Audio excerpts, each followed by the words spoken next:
Welcome back to Jewels of the Trade. Today we're going to talk about Moonstone engagement rings. What is Moonstone? I've also heard Moonstone called Adularia, which I think is absolutely beautiful. It's considered an orthoclase variety of feldspar, even though it's almost always a mixture of orthoclase and albite. Moonstone is the most valuable member of the feldspar group. Members of this group with which you may be familiar with are labradorite, sunstone, and amazonite.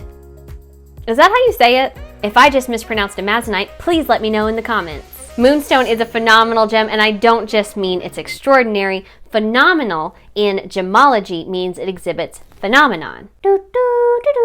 Phenomenon. And in the case of Moonstone, its phenomenon is called adularescence, or sometimes schiller. Complicated gemological information coming next. Adularescence is the result of intergrowth of orthoclase and albite layers. The thinner the layers, the more adularescent, or the bluer the sheen. The thicker the layers, the whiter it is. When people talk about the blue sheen seen in fine moonstone, they're referring to the phenomenon adularescence. It's also an alternative first stone for June, but I don't hold that against it.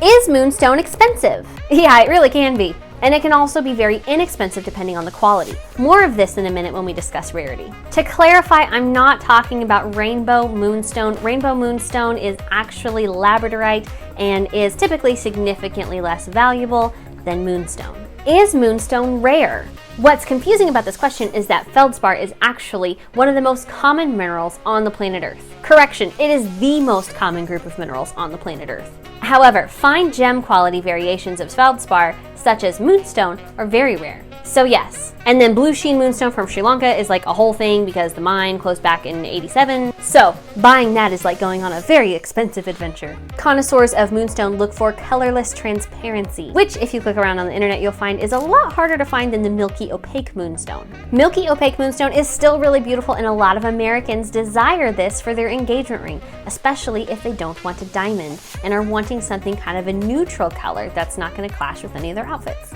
It's unique, it's alluring, and it's not a diamond. These stones tend to be pretty inexpensive and have been popularized by Pinterest and Etsy, so thank you, internet. So great, as long as you're not wanting the blue sheen, super adularescent, phenomenal, expensive, fancy stuff, you can get white moonstone pretty affordably. Yay! Is there a downside to having this as an engagement ring? I am so glad you asked. If you go into a jewelry store and tell them that you want a moonstone engagement ring, they're going to give you some very justified reasons why that's not a good idea. Now remember, only you know how and how often you wear your jewelry, what kind of care you take with jewelry, and whether or not you can afford to have a stone repolished or recut every so often. Or replaced. Sometimes they have to be replaced. So don't let anybody tell you what to do or what not to do. You do you. Here's the thing. Moonstone has poor toughness. Toughness rating is poor. That's the worst toughness rating, by the way. It means that it breaks easily and that jewelers hate to set it. Shout out to all my jeweler friends. Love you guys. It also has a hardness rating of 6 to 6.5. Now that doesn't sound terrible, but if you're wanting to wear it every day, it's not really ideal. It will get scratched and you'll have to have it polished every so often to get the scratches out. So, you know, that might be $100 or $200 every couple of years, unless it's cheaper for you to go ahead and just replace the stone. It's going to depend on the quality and size and how it's set. And that might not be a huge deal if you're not spending a ton up front. When I worked in retail, I had a customer who wore an opal ring every single day. She broke it every couple of years and had to come in and have it replaced, but that wasn't a big deal to her. She was happy to do it because she wanted to wear her opal every day. The toughness is what really gets you with moonstone, especially if it's an engagement ring, because if you bonk that stone against the wall and it breaks, your soul will crush with it if it's your engagement ring. Unless it won't. I don't know you. So bottom line, it's not tough enough. Did I burst your bubble? I'm truly sorry, and as a moonstone lover myself, I also had to cope with this a few years ago when I found out. Luckily, I'm here to offer you a perfect solution. The best alternative to moonstone is called Ice Jade. I put a poll up on my Instagram and asked people what they thought this stone was, and 85% of them thought it was moonstone, and a lot of these people were in the trade. It's an easy mistake to make, especially from a picture or a video. It's not moonstone at all. It is in fact natural jade. Ice jade, we call it. The colorless, translucent variety of jadeite. So why is ice jade a better option for an engagement ring than moonstone? Well, jadeite is one of the toughest minerals on the planet, second only to nephrite and hematite.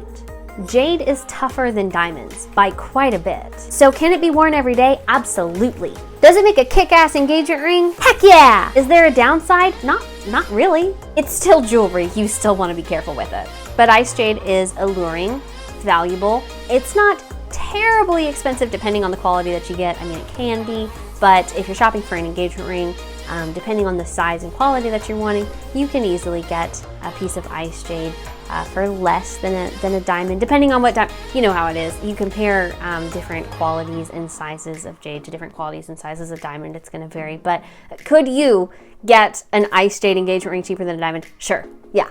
I mean, jade auctions for millions of dollars. But that's not what you're going to see in a jewelry store. What you're going to find in the jewelry store, probably cheaper. So an Ice Jade engagement ring like this is going to retail probably $4,000 to $5,000. You know, because of the size and quality. You can get Ice Jades that are less expensive than that. You can get them that are more expensive than that.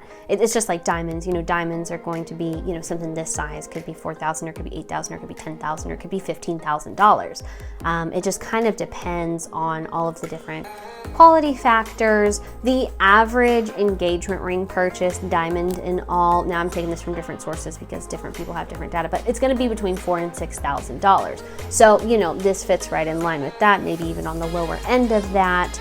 So yeah, I mean, you could put this up next to a diamond engagement ring that costs double. You can. It's still valuable. It's still nice. It's still something that you can pass down to your kids and you want to have for a long, long time. And it's worth something. That's what you're paying for, is the value, the durability, the longevity. And yeah, you also get that with diamonds. So it's kind of your call. It kind of depends on what's available to you and what you want and what you're looking for, what quality factors are important to you, what sizes are important to you. But yes, I would say you could easily get an Ice Jade engagement ring for less than a diamond. Anyways, back to the benefits of Ice Jade. It's alluring, it's valuable, and it's not a diamond. Some people don't want a diamond. Some people aren't looking for that. And some people don't necessarily want a colored stone either because they want something that's going to match all of their outfits. Ice Jade is tougher and harder than Moonstone, and it has kind of a similar appearance. Look at that. It's a really similar appearance. So if you're a customer shopping for a Moonstone engagement ring, ask your local jeweler about Ice Jade, which they can get natural and untreated from Mason K Jade. You yourself, you can go to masonk.com. I'm going to include the link below and you can read all about it. If you're a jewelry professional who also loves Moonstone but doesn't necessarily recommend it for everyday wear, call up the folks at Mason K and ask them some questions. They don't mind. You can always call and speak to an owner. Lord knows I do it a lot. Check out their inventory, bring some pieces in to look at, meet them at a show, host a trunk show. Get your hands on it, get familiar with it, and be confident when offering diamond alternative engagement rings. Thank you so much for watching. What do you think of Moonstone? Do you have a Moonstone engagement ring? What about Ice Jade? Have you even heard of it before? Tell me all of your thoughts. Tell me all about your jewelry. And if I missed something or if there's something that you think I should know, I'd love to learn. Leave it in the comments. Let me know. DM me on Instagram. Whatever works best for you. I hope to hear from you guys, and I can't wait to see you next time. Thanks so much. Bye-bye.